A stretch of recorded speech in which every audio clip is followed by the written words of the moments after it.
E aí, pessoal? Sejam muito bem-vindos em nome da Forge College. Bom, vamos direto ao ponto. Na nossa última análise, a gente dissecou os modelos teóricos de custo e os fatores de execução por trás do EVM e do SVM, lembra? Hoje, a gente vai pegar toda aquela teoria e colocar a mão na massa. Nós vamos transformar esses conceitos em código para entender, de um jeito totalmente prático, como rastrear os gargalos de desempenho, fazer o perfilamento e aplicar otimizações que são absolutamente cruciais nos seus contratos inteligentes. E olha, essa frase ilustra com perfeição a nossa situação. Pensa comigo. Construir um código incrível na Web3, sem ficar de olho no consumo de recursos, é literalmente a mesma coisa que acelerar um carro esportivo com um belo furo no tanque de combustível. Ele vai andar rápido? Com certeza. Mas a conta que vai chegar do posto de gasolina, nossa, vai ser assustadora. Em ambientes de alta demanda, como a rede do Ethereum ou da Solana, cada linha de código que não foi otimizada está literalmente queimando seu dinheiro, execução após execução. Para não deixar esse dinheiro ir pelo ralo, esse aqui é o nosso plano de investigação de hoje.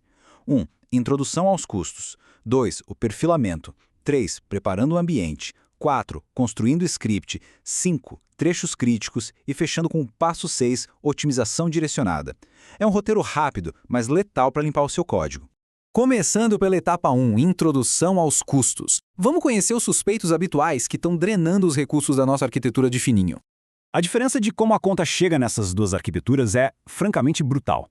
De um lado, no EVM, o taxímetro roda estritamente por opcodes e gas. Cada pequena soma, subtração ou espaço alocado na memória já tem um preço fixo na tabela.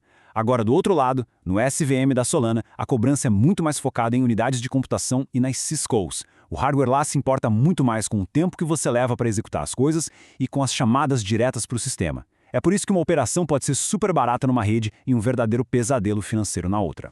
Entrando agora na etapa 2, a lupa do perfilamento. É a hora de tirar a teoria do papel e ir para a prática.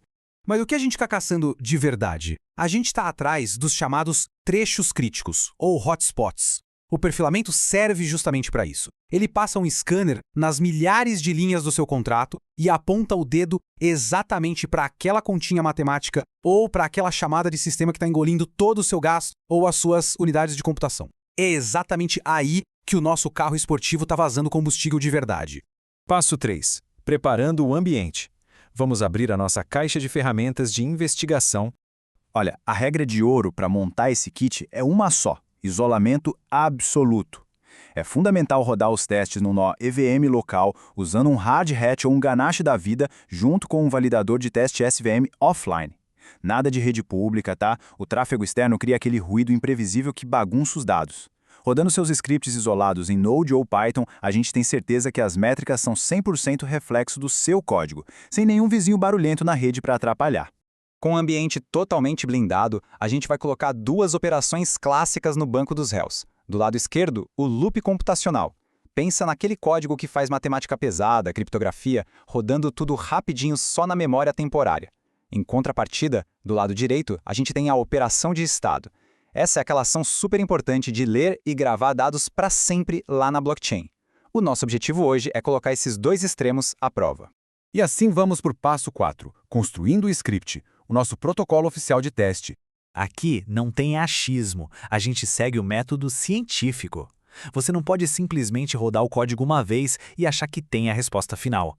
A fase 1 é o famoso warm-up. A máquina virtual precisa dar aquela aquecida para estabilizar os caches e não distorcer a primeira leitura. Na fase 2, a gente crava a nossa linha de base, rodando ali de 20 a 50 vezes para tirar uma média limpa de verdade. E por fim, a fase 3. A gente roda tudo de novo, mas dessa vez com código otimizado, para ver o impacto real. Etapa 5. Encontrando os gargalos.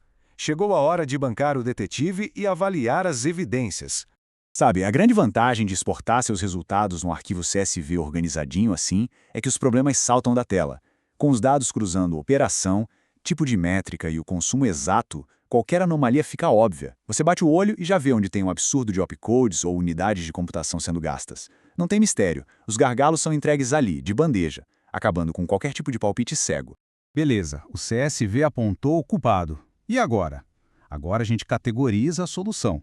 Dá para resolver com um simples curativo ou a gente precisa fazer uma cirurgia no código?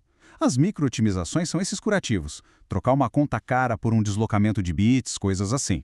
Já do outro lado, a gente tem as soluções arquiteturais. Aí, meu amigo, o buraco é mais embaixo.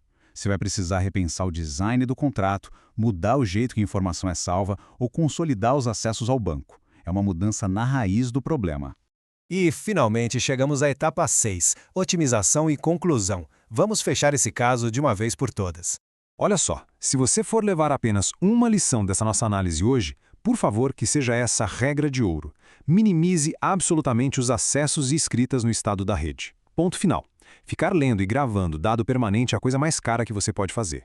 Qual é o grande truque para economizar, seja no Ethereum ou na Solana? Puxa os dados para a memória temporária uma única vez. Faz toda a sua matemática pesada ali e só lá no final de tudo você devolve o resultado final para a blockchain. Essa é a chave de ouro para o máximo desempenho.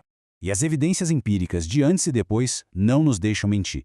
Quando a gente aplica essa regra de ouro e restringe o acesso ao Estado, o script mostra uma queda gigante no consumo, tanto de unidades de computação quanto de opcodes.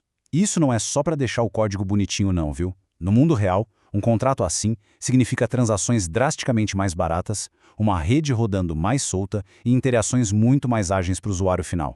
O que me faz deixar aqui uma provocação bem interessante para vocês. Se usar o perfilamento e focar nos dados traz tanta economia de recursos, imagina como essa disciplina rigorosa, aplicada desde o dia zero, vai moldar os próximos unicórnios da Web3.